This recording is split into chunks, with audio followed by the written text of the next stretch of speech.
Hey there, thanks for joining me today. I'm Zach and I make things for Ableton Live. A couple weeks ago, I put a video up about, it was a technical deep dive of my Max for Live device called TapPanZeit. It's a different take on an echo effect. And in that video, I asked if anybody had any ideas for other sorts of how-tos that I could do to let me know in a comment. And thank you to Gabriel Paboni for putting in a request. And he asked if maybe we could zoom into a modulator. And specifically, he mentioned correlation modulation. And as I was thinking about it, I was thinking, well, maybe a more general purpose, how to make any sort of modulator video would be helpful. And so that's what we're going to do today. So first, let's look at, well, what is a modulator? And probably the granddaddy of them all is the LFO device that comes with Ableton Live. And we probably have all used it to map its signal to something like a filter frequency. But what is a modulator? A modulator is something that's making a signal, and that signal is controlling or modulating parameters around your live set. It could be in this track, it could be in the same device, it could be in other tracks. Most modulators give you the ability to not just map one destination parameter, but many. And so we see, like in the LFO device, you can expand it and get access to 8 destinations total. So this is very useful. It's a useful construct, and it's a nice user interface element to repeat because people get used to using it. And so when I wanted to make my own modulators, I looked into, well, how does this one work? And so thankfully, we can look at the implementation of any Max for Live device just by clicking the Edit button here. And so digging into how this works, because this whole mapping idea seemed very complicated and mysterious. It is complicated. It doesn't need to be mysterious, though, because we can look at how things are done. Let's look at the LFO device. So this is the patcher view of the LFO. Here we see our visualizing. We're using a scope to visualize the signal. And this is the whole mapping stuff. And I really dug into this to learn how it works. Each, you've got this kind of primary first row mapper here. That's the top row of the device.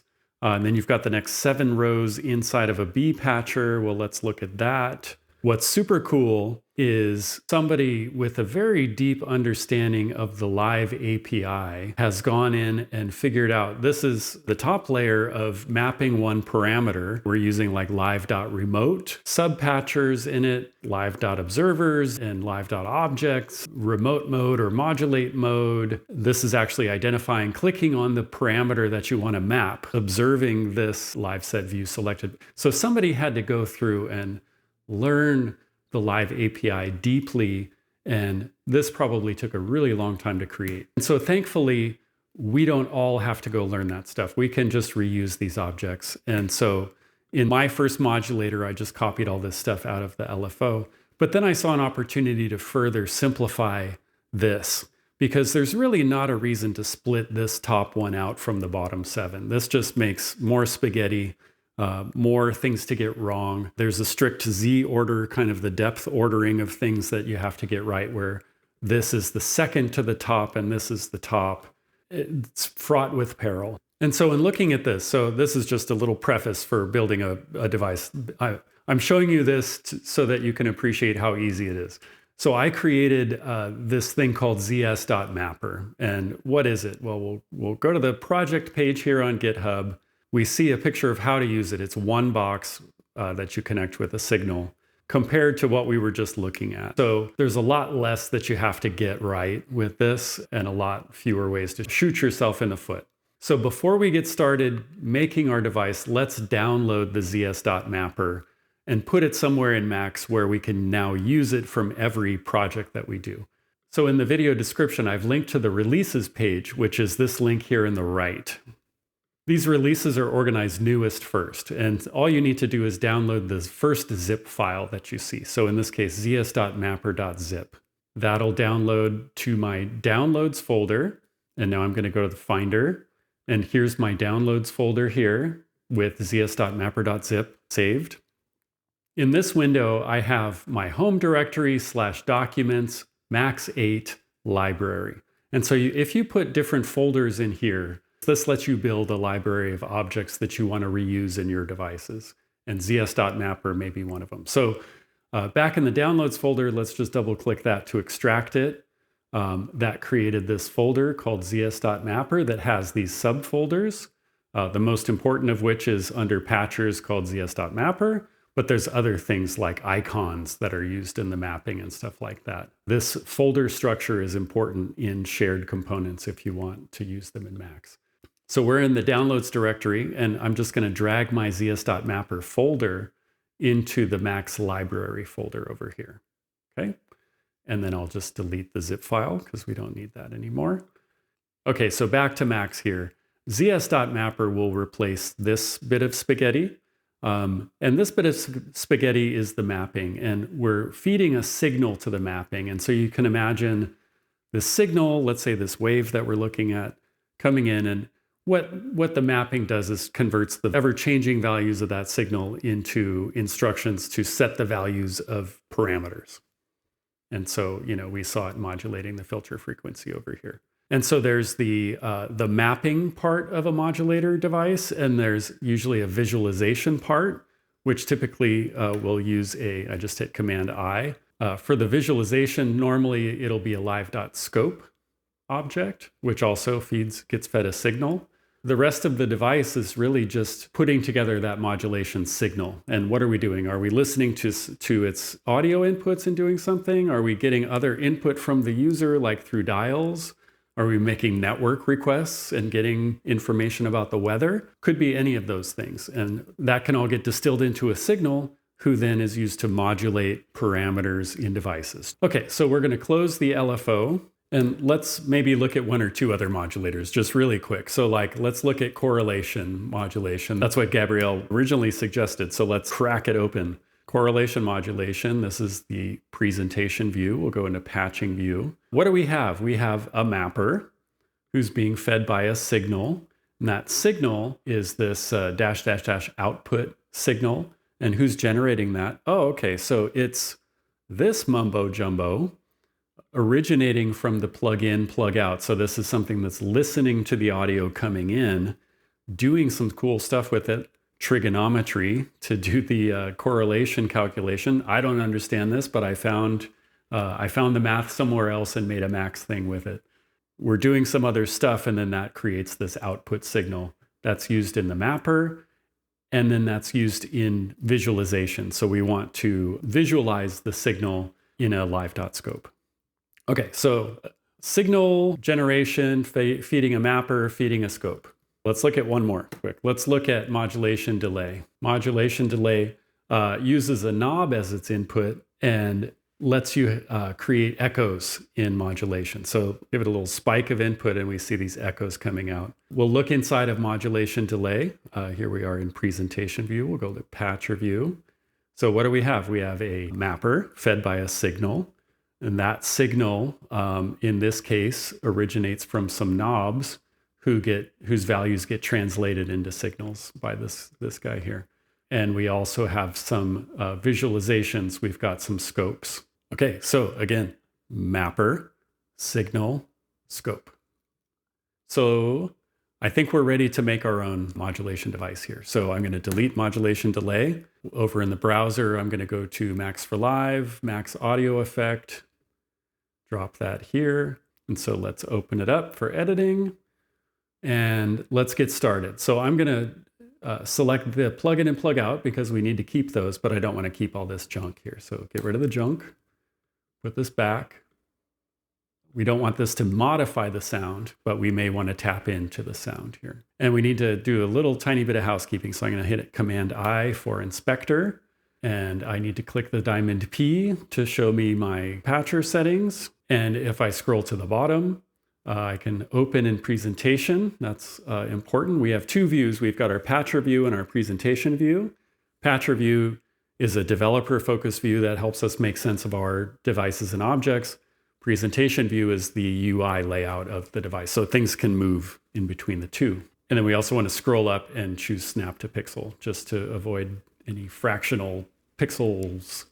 Okay, so where do we start? Let's start with something that's we just want to make a dial. That's the modulation source. So we'll just double click on the background and type live.dial, right click on it, choose add to presentation. Let's make the scope live.scope. We'll right click on that, add to presentation, and then let's connect the dial up to the scope, how you would normally, left to left. And if I change this dial, oh, nothing's happening. Let's use the right. Oh, no, that doesn't work. Why? Well, a scope needs a signal, and a live.dial is outputting numbers here. Just for this example, I'm going to use the right outlet of the live.dial. That's just always a number between 0 and 1. Here, I'll show you with a push M, connect the right outlet to the right inlet. And see, even though the dial is saying 21, it's really 16.5% or 0.1653 if on the way to 1. So maximum is 1, minimum is 0. That's what I want. I just want a number between 1 and 0. What I can use is that sig object, which is like a translator. It translates a float into a signal. And so as I move this dial, now that scope is reacting. Okay, but the scope looks like it's from -1 to 1, and I want it from 0 to 1. And so by highlighting it and looking at it in the inspector at the bottom, we've got this property called range. And so let's change that to 0 to 1. Now that line goes to the bottom. Okay, so now we've got the dial going through the sig to power the scope, and that works. And now we just need a mapper because we want to make use of this signal to modulate other parameters. So I'm going to double click here and say bpatcher zs.mapper. And because we put the zs.mapper folder into the MaxZeit library folder, it's available here and I don't need to worry about paths or anything like that. So we'll make it a little bit bigger. And the next thing we need to do is set its scripting name. This is number 1 priority. This needs to be called multi-map. And the reason is this button here that lets you expand and contract the mapper needs to communicate with the parent patcher and ask it to be resized. And it's referring to itself as multi-map. So we need to make sure that we set the scripting name here to multi-map. And then we'll connect it to this patcher like that. And let's just snoop real quick on, well, what is it sending to this patcher? Like, what's that all about? So we'll make a pretty big thing. So I'm holding down Command and I'm going to click this little button here and see what came out. It said script sendbox multimap. There's multimap, the scripting name. Presentation rect, which is this attribute here, the presentation rectangle. This is the position and size in presentation view. 2, 4, that's the X and Y values. 128 is the width and 165 is the height. And that gets sent to the dispatcher with the mapper selected will include in presentation. The other way you can do this is right click and include or remove from presentation. Okay, we're almost done. So we've got the bpatcher talking to the dispatcher so it can manage its size. And then the last step is to hook up the signal to the mapper. So now we have access to those values that we want to send out to the parameters that we're modulating. Back to presentation mode. This goes up here, up in the corner. We want it like that. And we want it to be 250 wide. That's a good number to use. And let's just size the scope to be the same. We'll take all the space down here. And just to be sure, let's right-click the mapper and choose Bring to Front, just so that it can lay on top of this scope when it's expanded. And then this live.dial is good. Okay, so I'm going to save this. I called it first mod. We've got our dial that's obviously controlling our scope. And then I'm going to map, let's say, this filter frequency. And so you can see as I'm moving this dial, the frequency is changing. Let's add another one. Maybe we'll do the resonance at the same. So if I can expand and collapse this, that's great. And you see the frequency and resonance both changing as I move this one dial. So you could have a device here that you could use. So this is kind of like acts like a power strip. Maybe you've run out of modulation destinations with another modulator, or maybe you're working with a modulator that just has one destination. Well, you could modulate this dial and have access to 8 destinations. So it's a little bit of a, you could use it as a multiplier. So that's one version of this device. So let's open it up and change it a little bit. We'll make one that's more audio reactive, like an envelope follower. So back to patching mode, we want to keep our scope and we want to keep our mapper, but let's switch out the dial for something else. So I'm going to give myself some space here. And what we want to do is let's just take the signals coming in and make the world's most basic envelope follower, because we've got signals coming in and we want a signal here. So maybe we can just like hook them up. But the first thing I'll do is add them together with plus tilde. So that's signal mixing, signal addition. So I'll hook the right up to this and the left up to this. And then the output can go to this scope and it can go to this mapper. And I'm going to save this and play some samples here. So there we go. We can see our signal here on this scope. But let's try it out. So here we go. I just closed it in Max. There's the signal showing up. So I'll map it to this filter frequency. And let's change the lowest number here. See, it's real like spastic. I want it to be kind of slower than that, right? That's not, I mean, maybe that's cool for you, but for a envelope follower, usually you want to have some control over the smoothness. So let's first just make it less spastic and a little bit more correct. And so let's look at how it's working here. So we've got audio signals coming in, and these are essentially values between 0 and 1 as a waveform is waving. And so a very loud sound is going to be oscillating between 0 and 1. But really, that's not what we want. Is the loudness of the sound. We don't necessarily want the waveform. And so we can use a device called peak amp for that, peak amplitude, report on the maximum amplitude of a signal. And it takes an argument of how many milliseconds to watch before it outputs, well, what was the loudest of that signal? A nice number is 20. That's 50 times per second. And so what we'll need to do is delete these chords. And so we're feeding the summed mono signal to peak amp, and it's going to be emitting floats out here. So we need to convert that back to a signal.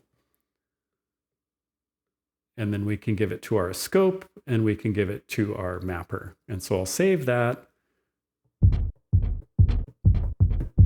And so it's better, but it's still spastic, and I would like a little bit of control over that. And so we can use another device called ramp smooth. And I'm going to hold down shift so I can insert it in one of these chords, and then I'll just move this chord onto the ramp smooth. And ramp smooth takes two arguments here, a number of samples to ramp up into a value and a number of samples to ramp down. And so maybe a decent place to start is 100 samples. And so, you know, we're kind of still where we were. Maybe even 100 samples is too short, but I'd like to have some control over that. And so what I can do is I can make a live.dial, hit Command I. Rather than talking in samples, I would like to talk in milliseconds. And so the way you can do that is setting the unit style of a dial to like time milliseconds. Internally, it's still a floating, a float number. And maybe I want this to be 0 to 1,000 milliseconds. Okay, so if I create a message and connect this output to the right inlet, you see I'm getting the number of milliseconds out here, but this needs a number of samples. And so we can use our good friend translate from milliseconds to samples. And so if we just give it this number from the dial, and then we push that samples number and give that samples number to both. But before we try it, we need to right-click and choose Add to Presentation, go into Presentation View, put it where we want it. Oh, and by the way, let's hit Command I for the inspector, and let's give its short name of smooth, because we want it to say smooth. And you may as well set the long name too, if you're making a real device that you're going to use, because that's what's going to show up on the push. Okay, so let's check that out. So I'm going to save this, close it. We've got our device. We've got our smooth knob. Let's